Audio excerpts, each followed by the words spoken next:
Billion-dollar fortunes, celebrity mansions, political influence. The cryptocurrency boom produced the rise and fall of FTX founder Sam Bankman-Fried, captivated the crypto world. His rags-to-riches story fueled dreams. His sudden downfall shattered them.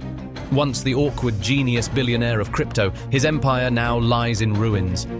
America's disgraced one-time king of cryptocurrency faces decades behind bars. This is the saga of how Bankman-Fried's house of cards collapsed under the weight of its own lies, and how prosecutors took him to task in the trial of the century. In this two-part deep dive, we'll unravel the twists and turns behind the biggest crypto fraud case to ever hit the courts.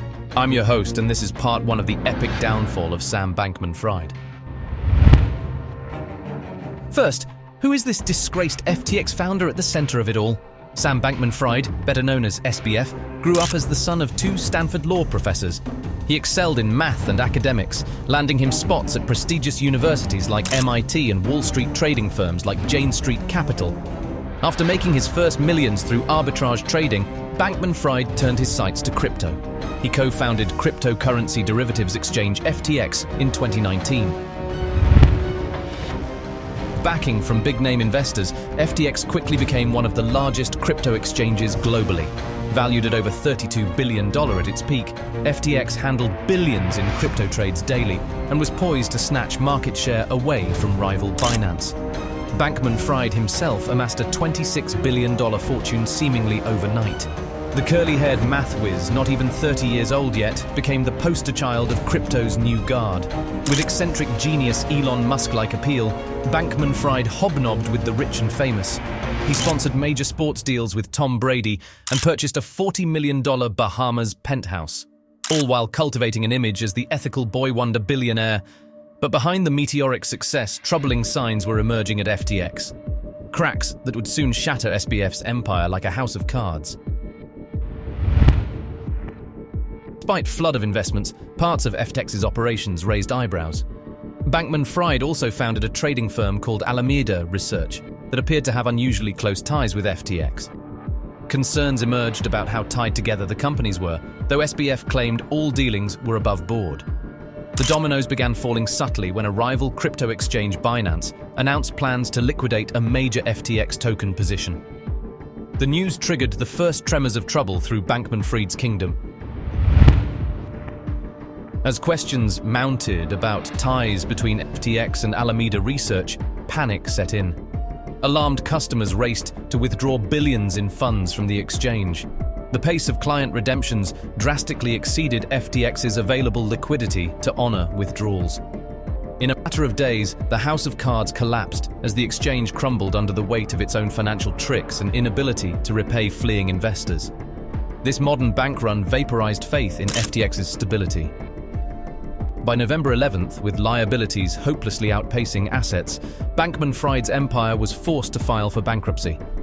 A stunning fall for what had seemed like a cutting-edge titan of crypto finance. On November 11th, 2022, FTX filed for bankruptcy, leaving billions in customer funds frozen. The implosion vaporized Bankman-Fried's net worth overnight. Within just 1 week, his empire crashed in one of the most shocking corporate collapses in modern history. One of the largest exchanges in the world, FTX, collapsed this week after a chain reaction set off by a leaked document. The unraveling happened so rapidly that the full scale of events remained murky in real time. Only later would details emerge about how the downfall stemmed from Bankman-Fried's own alleged lies and criminal financial misconduct. This evening, the U.S. Attorney for the Southern District of New York has confirmed the arrest of FTX founder Sam Bankman-Fried in the Bahamas. As the dust settled, attention turned to Bankman-Fried's role in FTX's failure. In December 2022, SBF was arrested in the Bahamas on conspiracy and fraud charges related to mishandling customer funds leading up to FTX's bankruptcy. He now faced the prospect of years in prison if found guilty in what promised to be a landmark cryptocurrency court case. Bankman-Fried found himself fighting for his freedom and reputation after falling from grace in stunning fashion. Federal prosecutors characterized him as a Ponzi scheme fraudster, willing to steal billions and lie to cover his tracks. But SBF would soon have his day in court to present a very different side of the story. The trial kicked off in October 2022 in a Manhattan federal courtroom.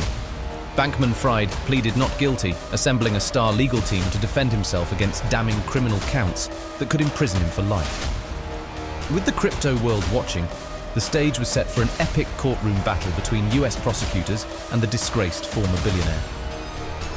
The first cracks in Sam Bankman-Fried's crypto empire quickly cascaded into a shocking collapse, wiping out his fortune and credibility. His arrest on sweeping fraud charges promised to unravel exactly how the FTX founder managed to lose billions in customer funds in such spectacular fashion. Stay tuned for part 2, where we'll dig into how the high-stakes, trial-of-the-century courtroom drama between SBF and the feds played out over the past month. And we will also find the real reason behind this all drama. Did FTX really use customer funds to buy mansions in Bahamas? And what were the secret motives of Sam Bankman behind this fraud? And also one of the most important questions, did Sam Bankman really found guilty?